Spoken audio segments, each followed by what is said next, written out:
Photogenic ആയിട്ട് നിൽക്കുക പറയും. ഫോട്ടോജനിക്. ഇന്നലെ നമ്മളിപ്പോ നോട്ടിഫിക്കേഷൻ വന്നിട്ടുണ്ടല്ലോ, ഡൗട്ട് ഒന്നും വേണ്ട. ഹൈറ്റ് 166 സെന്റിമീറ്റർ വേണം GDക്ക്. ബോയ്സിന്റെ കാര്യം പറയുന്നത്.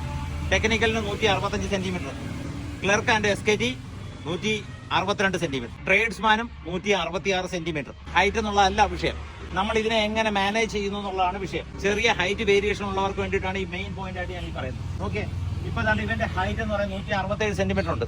കറക്റ്റ് 167 സെന്റിമീറ്ററും 4 പോയിന്റും ഉണ്ട്. 4 പോയിന്റ് നമ്മളുടെ നോട്ടം നിർത്താം. അപ്പോൾ ഹൈറ്റ് കുറവുള്ള ആൾക്കാരാണെങ്കിൽ ഇച്ചിരിയൊക്കെ ഒന്ന് വാമപ്പ് ചെയ്ത് സ്ട്രെച്ചിങ് എക്സർസൈസുകൾ ചെയ്തിട്ട് പോകുക. അതാ കൈ ഇങ്ങനെ സ്ട്രെച്ചിങ് എക്സർസൈസ് ഇങ്ങനെയൊക്കെ ഉള്ള പോവുക. ചിന്നിങ്ങിലൊക്കെ ഒന്ന് ഞാന്നിട്ട് പോവുക. ഇങ്ങനെയൊക്കെ ഉള്ള സമയത്ത് ഇതൊക്കെ ചെയ്യുക. നിൽക്കുമ്പോൾ നിങ്ങൾ നിൽക്കേണ്ടതെന്ന് വെച്ചാൽ ഷൂ ഉണ്ടാവത്തില്ല, കാലടുപ്പിച്ചിട്ടായിരിക്കും വെക്കുന്നത്. ഓക്കെ, ശ്വാസം എടുക്കാൻ അവർ സമ്മതിക്കുന്നില്ല. സോ അതാ ഇങ്ങനെ നിൽക്കുമ്പോൾ ഫോട്ടോജനിക് ആയിട്ട് നിൽക്കുക പറയും. ഫോട്ടോജനിക്, നോട്ടം നേരെ ഹൊറിസോണ്ടൽ 45 ഡിഗ്രി ആകും. കാര്യം എന്ന് വെച്ചാൽ നമ്മുടെ ഈ തലയുടെ തണ്ട് ഈ ഉച്ചിഭാഗം ഉണ്ടല്ലോ, ഇതാണ് നമ്മുടെ ശരിക്കുള്ള പീക്ക് പോയിന്റ്. ഒന്നുകിൽ തല ഇങ്ങനെ വളയ്ക്കും, അല്ലെങ്കിൽ ഒരുപാട് അങ്ങ് ഫ്ലോ ചെയ്താലും നമ്മുടെ പീക്ക് പോയിന്റ് കിട്ടത്തില്ല. അങ്ങനെ നിങ്ങൾക്ക് ഒരു പോയിന്റ് സംതിങ്ങിന്റെ വ്യത്യാസം വരാൻ സാധ്യതയുണ്ട്. നോട്ടം നേരെ ആയിരിക്കും. ഒരുപാട് താടി പൊക്കുകയും പാടില്ല, കുനിക്കുകയും പാടില്ല. ഈ തരത്തിലായിരിക്കണം. ഇത് ആർമിയുടെ എന്നല്ല, ഏത് മെഷർമെന്റിന് പോയാലും. കാര്യം SSC GD 170 സെന്റിമീറ്റർ, ചില സമയങ്ങളിൽ 171 അങ്ങനെയൊക്കെ എടുക്കാൻ സാധ്യതയുണ്ട്.